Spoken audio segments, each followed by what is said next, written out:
Hello friends, मेरे channel का नाम है विजय लक्ष्मी ममता। अगर आप मेरे चैनल पर नए हैं तो फ्रेंड्स इसको लाइक शेयर एंड सब्सक्राइब करें। आज का थॉट ऑफ द डे है, ज़िंदगी में इतनी तेज़ी से आगे दौड़ो कि लोगों के बुराई के धागे आपके पैरों में ही आकर टूट जाएं। हम आज करेंगे ट्रेंडिंग टॉपिक्स, कुछ इंपॉर्टेंट क्वेश्चन।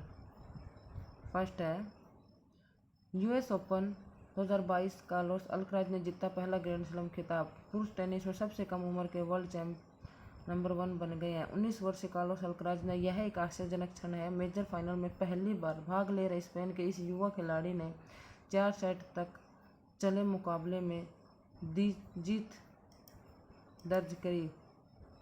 अमेरिकी ओपन में पहला ग्रैंड स्लैम खिताब जीता। स्पेनिश टेनिस स्टार ने फाइनल में नॉर्वे के कैस्पर रूड को 6-4, 2-6, 7, 6, 6-3 से हराकर चैंपियनशिप ट्रॉफी जीती। विश्व रैंक में भी शीर्ष पर पहुंच गए। उनकी नवीनतम उपलब्धि ने अल्कराज को 2005 के फ्रेंच ओपन चैंपियन में अपने हमवतन राफेल नडाल के बाद सबसे कम उम्र के ग्रैंड स्लैम चैंपियन बना दिया। वह एटीपी इतिहास में सबसे कम उम्र के खिलाड़ी बन गए हैं। ये है बेटा अल्कराज, जिन्होंने 2022 का अपना ग्रैंड स्लैम ऑफ ट्रॉफी अपने नाम की। बच्चों 2022 में 2 बार रूड फाइनल में हारे। इससे पहले वे फ्रेंच ओपन के फाइनल में भी पहुंचे।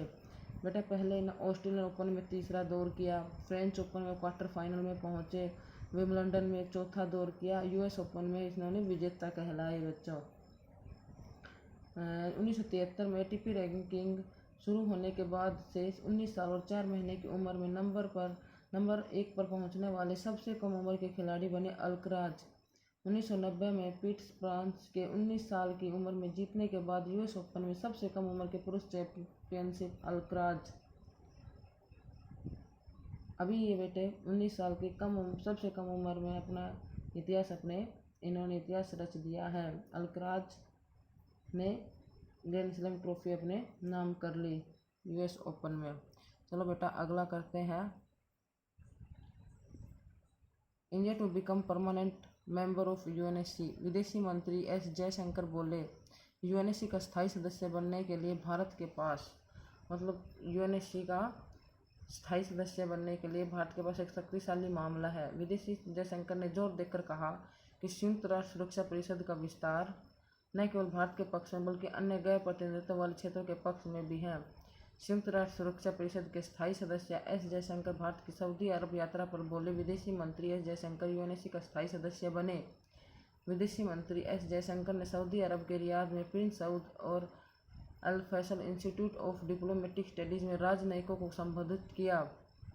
विदेशी मंत्री एस जयशंकर ने संयुक्त राष्ट्र सुरक्षा परिषद यूएनएससी की फुल फॉर्म में संयुक्त राष्ट्र सुरक्षा परिषद, जो और देशों से हमारी सुरक्षा करने में हमारे उसे स्थायी सदस्य बनाए, भारत की दावेदारी का आह्वान करते हुए कहा कि भारत एक शक्तिशाली मामला पेश करता है जिससे हमारे देशों में कुछ लड़ाई वड़ाई होती है तो हमारे देश में इसमें सुरक्षा के लिए स्थायी सदस्य बनाया जाए यूएनएससी में। संयुक्त राष्ट्र संगठन को उभरती वैश्विक परिस्थिति के अनुकूल होना चाहिए। ये देखो, ये अभी बतौर जो सऊदी अरब गए हुए हैं हमारे विदेश मंत्री एस जयशंकर जी, उन्होंने कहा है कि भारत सबसे बड़ी लोकतंत्र, 5वीं सबसे बड़ी अर्थव्यवस्था, परमाणु शक्ति संपन्न प्रौद्योगिकी हब व वैश्विक संपर्क की परंपरा वाले देश के रूप में सुरक्षा परिषद का स्थायी सदस्य बनने का मजबूत दावेदार है।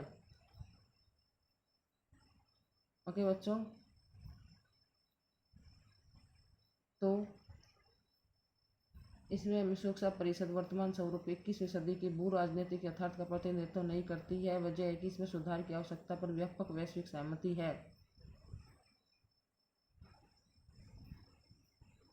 इसमें बच्चों ये एस जयशंकर और ये सऊदी अरब के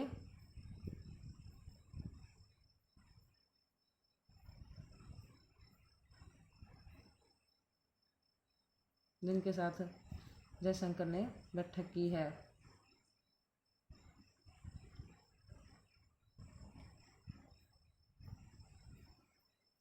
अगली बेटा, क्वीन एलिजाबेथ सेकंड की डेथ हो गई है। उनकी जगह उनके बेटे किंग चार्ल्स III को राज्याभिषेक कर दिया गया है। 8 सितंबर को 8 सितंबर 2022 को क्वीन एलिजाबेथ की मृत्यु हो गई थी। उनका राज्याभिषेक किया गया था 2 जून 1953 में। ओके बच्चों, उनके 4 संतान थी, जिसमें एक बेटी थी, जिसमें चार्ल्स थर्ड है, वो उसका राज्याभिषेक कर दिया गया है। ये है चार्ल्स थर्ड, जिसका राज्याभिषेक कर दिया गया है। किंग चार्ल्स बन गए हैं ये। ओके बच्चों, thank you. Like share and subscribe.